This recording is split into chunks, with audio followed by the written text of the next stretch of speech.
ఒక ఫ్రెండ్, ఒక స్నేహితుడు, ఒక స్నేహితురాలు నేను చాలా హ్యాపీగా ఉన్నానురా, నేను మా ఇంటికి ఇన్వైట్ చేస్తున్నాను, పలానా హోటల్కి వెళ్ళి మనం సెలబ్రేట్ చేసుకుందాం, పార్టీ చేసుకుందాం అని ఇన్వైట్ చేసినప్పుడు తప్పకుండా వెళ్ళాలి. మీ ఫ్రెండ్ గెలుపులో మీరు భాగస్వామి అవ్వాలి, పార్టీ చేసుకోవాలి, సంబరాలు చేసుకోవాలి.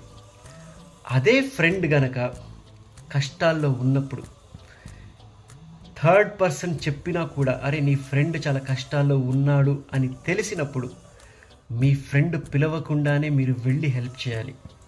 ఏ friend in need is a friend in deed. మీ ఫ్రెండ్ డిఫికల్ట్ టైంలో కంపల్సరిగా మీ తోడు చాలా అవసరం. ఇలాంటి ఫ్రెండ్స్, మంచి ఫ్రెండ్స్ ఎవరైనా ఉంటే వాళ్ళ కష్టకాలంలో మనం ఆదుకోవాలి. అది ఫ్రెండ్షిప్కి మీనింగ్. నిజమైన ఫ్రెండ్షిప్ అంటే, నిజమైన ఫ్రెండ్ అంటే